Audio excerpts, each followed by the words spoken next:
2025 में सारे ग्रह अपने राशि परिवर्तन कर रहे हैं और उसके बाद सीधे 2028 में 2028 में आपको दिखेगी सारे ग्रहों की राशि परिवर्तन। ऐसे फास्ट मूविंग प्लैनेट जो है सूर्य, चंद्रमा, बुध, शुक्र, वो तो हर 1 महीना, 2 महीना, 2.5 महीने में अपनी राशि परिवर्तन कर लेते हैं, पर जो गुरु, राहु केतु और शनि ये बहुत देर के बाद ही एक राशि से दूसरी राशि में जाते हैं। खास तौर से आज जो हम बात करने वाले हैं मेष राशि की साढ़े साती के बारे में। मेष राशि वालों की 29 मार्च से साढ़े साती शुरू होने वाली है। ये 2.5 साल जो स्टार्टिंग फेज है साढ़े साती की ये होगी, तो 2.5 साल सारे मेष राशि वालों की एक जैसा नहीं रहेंगे, क्योंकि शनिदेव वहाँ पे 3 नक्षत्र से गोचर करेंगे। तो इस 3 नक्षत्र गोचर के टाइम में भी आपकी साढ़े साती में क्या रिजल्ट आपकी ज़िंदगी में आ सकती है, ये सारे प्रेडिक्शन में आज आपको इस वीडियो में देने वाली हूँ, इसी स्वास्थ्य ग्लोबल की दिशा और दशा में।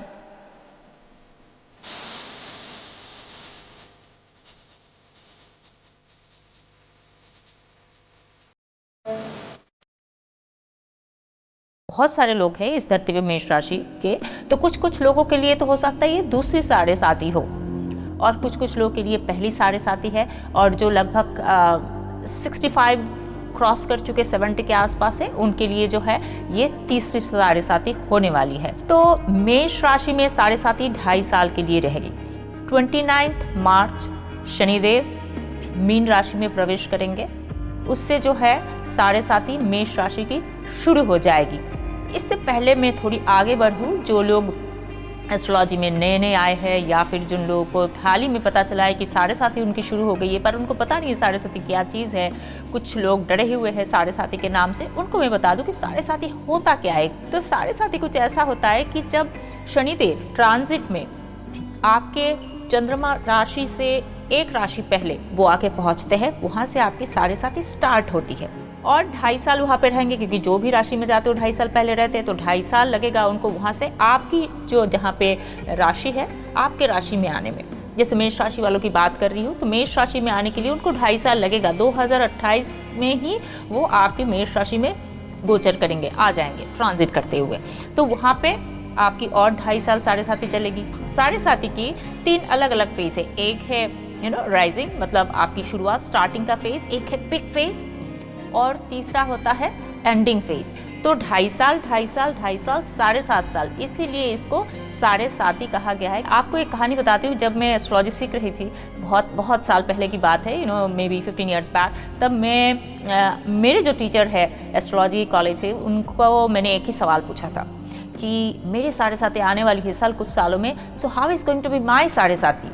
तो उन्होंने मुझे कहा था नहीं सब ठीक होगा, ही वॉज अ टीचर, तो उनको तो अच्छी बातें बोलनी थी मेरे बारे में। तो उन्होंने कहा नहीं सब ठीक होगा, इससे भी अच्छी बात होगा कि साढ़े साती जो है आपको इंडिपेंडेंट बनाएगा, बहुत मजबूत बना देगा। तो मैंने सोचा अच्छा ठीक है, टीचर बोल रहे, उतना कुछ पता नहीं था। And by the time my साढ़े साती एंडेड, आई रियली रियलाइज कि कितना इंडिपेंडेंट मुझे बना दिया। हर काम अब मुझे आता है, मुझे लोगों के ऊपर रिलाई नहीं करना होता है। तो ये साढ़े साती की खूबसूरती है। तो जिन लोगों के मेष राशि वालों की, जिन लोगों की साढ़े साती शुरू हो रही है, बी रेडी, आप बहुत ज़्यादा इंडिपेंडेंट होने वाले हो। और इंडिपेंडेंट जो है वो अच्छी चीज़ है। जो शनिदेव है, शनिदेव बहुत स्लो है, वो उनको एक राशि क्रॉस करने में 2.5 साल लगता है और चंद्रमा को एक राशि कवर अप करने के लिए लगभग 2.5 दिन लगती है। सो कितना दोनों में फ़र्क है। जब इतनी स्पीडी प्लैनेट के पास आसपास शनिदेव आने लगते हैं तो ज़िंदगी में ठहराव आती है। तो ये सारे छोटी बारीकी आपको समझने की ज़रूरत है साढ़े साती में क्या होने वाला है, क्योंकि 7.5 साल है, कोई एक दिन नहीं है, कोई रातों रात कुछ नहीं होने वाला है। It's a slow process. जब 7.5 साल खत्म होगी, आप पीछे मुड़ के देखेंगे अपने आप को, आपको समझ में आएगा कि what A change you have been through and you will be happy. आपको बहुत खुशी भी होगी कि नहीं, साढ़े साती में मुझे अलग इंसान बनाया। मेष राशि वालों के लिए मैं बता रही हूँ कि शनिदेव आने वाले हैं, उससे आपके जो मन की एक स्टेबिलिटी धीरे धीरे आने वाली है। तो चंद्रमा को शनि के पास आने से थोड़ा सा अटपटा फील होता है, क्योंकि शनिदेव बहुत कठोर है, बहुत डिसिप्लिन्ड है, पंक्चुअल है और प्रैक्टिकल, हाईली प्रैक्टिकल। और चंद्रमा बहुत ही ड्रीमी, अपनी इमोशन में जीने वाले, अपने ख्यालों में रहने वाले जो होते हैं ना, वो है चंद्रमा। पर आपको शनिदेव पूरा प्रैक्टिकलिटी दिखाने वाले हैं कि नहीं, अपने जो ख्याली दिमाग से बाहर आइए, आपके प्रैक्टिकल जो सिनेरियो है वो अलग है। तो ये है आपकी साढ़े साथी। इसीलिए लोग कभी कभी साढ़े साथी से डराते हैं। मेष राशि वालों के लिए शनिदेव मीन राशि में जाएंगे, अपनी चंद्र राशि से 12वें घर में 12th हाउस में ट्रांजिट करेंगे। तो वहाँ से शनिदेव आपके 2nd हाउस में 3rd एस्पेक्ट से, तीसरे दृष्टि से, 6th हाउस में 7th ऑपोजिट दृष्टि से और आपके 9th हाउस में 10th दृष्टि से आप देखेंगे। तो ये सारे हाउसेस में उनके एस्पेक्ट भी होंगे और आपकी जो साढ़े साथी चल रही है वो तो है ही। तो ये सारे चीज़ डिपेंड करता है पॉजिटिव निगेटिव, सबसे पहले आपकी दशा का रिजल्ट। अगर आपकी दशा भुक्ति अच्छी चल रही है तो साढ़े साथी आपके ऊपर जो 100% रिजल्ट देने वाला था निगेटिव, वो घट के 50% पे आ जाएगी। दशा का रिजल्ट सर्वोपरि है, क्योंकि दशा आपके प्रारब्ध का रिजल्ट देता है। तो प्रारब्ध को तो कोई नहीं चेंज कर सकता है। शनिदेव जो है वो अप्रैल में वो जाने वाले हैं उत्तर भाद्रपद नक्षत्र में। उत्तर भाद्रपद बहुत ही स्टेबल, सेल्फ सेटिस्फैक्ट्री है। जब शनिदेव उत्तर भाद्रपद नक्षत्र से गुजरेंगे 3 अक्टूबर तक, 28 अप्रैल से 3 अक्टूबर तक, वहाँ पे आपकी ज़िंदगी में क्या हो सकता है। सबसे पहले आपको समझ आएगा कि आपको स्किल बिल्डअप की ज़रूरत है। शनिदेव जो है बहुत डिसिप्लिन्ड है। आप जो काम पीछे छोड़ के आए हैं, अभी पुराना फाइल खुलेगा, इसी का नाम तो साढ़े साथी है।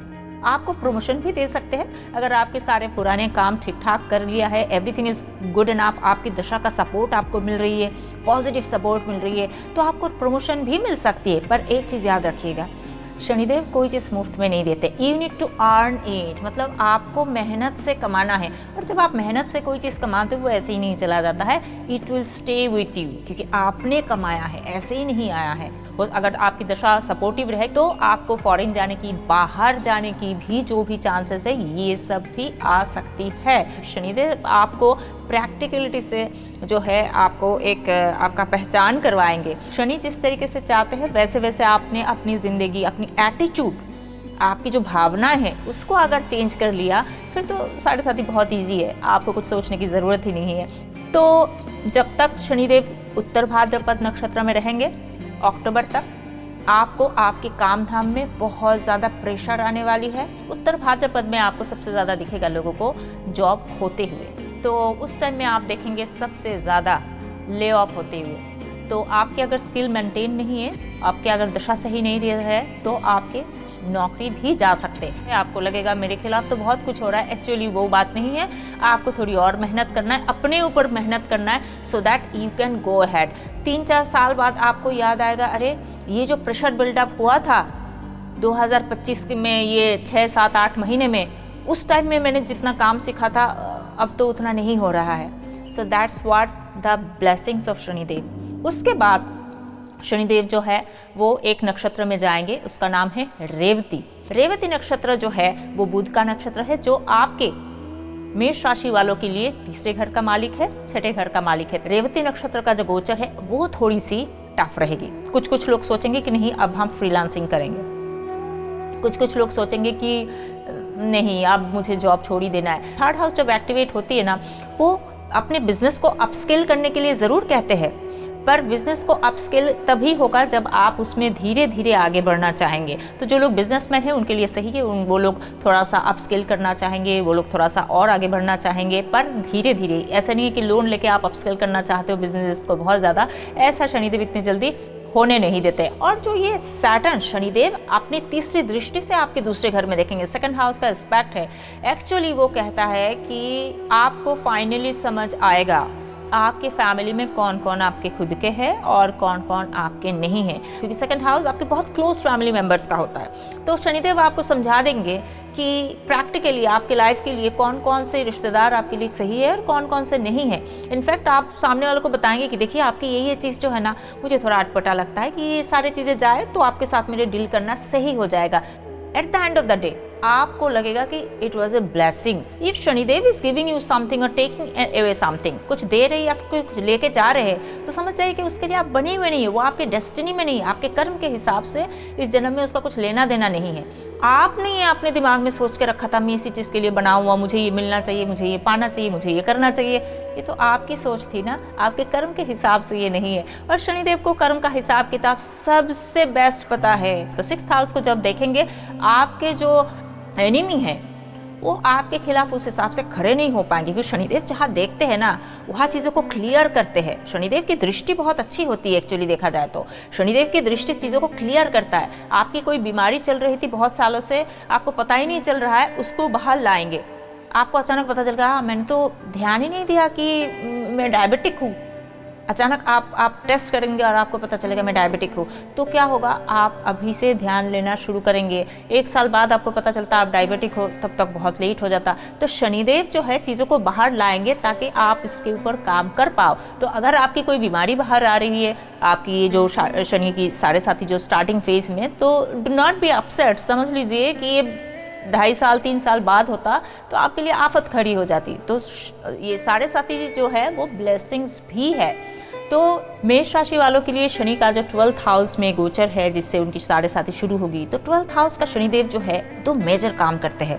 एक तो आपकी जो नींद है उसमें थोड़ी सी वो काम करेंगे, इंसान थोड़ी इंसोम्नियक बन जाता है, और रात को जब आप सोने जा रहे हो तो आपको नींद नहीं आ रही है, और जब सोना नहीं है तब आपको आ रही है। सो ये एक चीज़ मेल फंक्शन बहुत होती है। What is it mean? It means you need to be very much into routine. Shanidev का 12th हाउस मोक्ष का घर है, तो वहाँ पे मेरा ये मानना है कि ये पूरे 7.5 को अगर ठीक रखना है तो मेरे तरफ से तो ये चीज़ एक टिप्स है कि थोड़ी सी जो आध्यात्मिक ग्रुप्स होते हैं, स्पिरिचुअल ग्रुप होते हैं, कुछ एक सत्संग होते हैं लोगों के जहाँ पे भजन कीर्तन चलता रहता है, आप प्लीज़ उस पर ज्वाइन कीजिए, वहाँ थोड़ा जाइए, वो आपके लिए बढ़िया रहेगा। अब कुछ रेमेडी मैं बताना चाहती हूँ, बहुत ही सिंपल रेमेडीज़ जो आपकी डे टू डे लाइफ के हिसाब से ही आप कर सकते हो। आपको इसके लिए बहुत ज़्यादा पूजा पाठ ये तो नहीं करने की ज़रूरत है। सबसे पहले वही सैटर्न बहुत ड्यूटी ओरिएंटेड है, आपको अपनी ड्यूटी करना है, और ख़ास तौर से इस साल तो आपको टास्क पूरा करना है। अगर आपकी पेंडिंग काम पूरा नहीं हुआ तो आपकी जॉब जाने से कोई बचा नहीं सकता है। हो सकता है आपका जॉब जाने ही वाला है अगर दशा सपोर्ट नहीं कर रहा है। तो मैं बोलूँगी डिसिप्लिन रहिए, बहुत ज़्यादा डिसिप्लिन।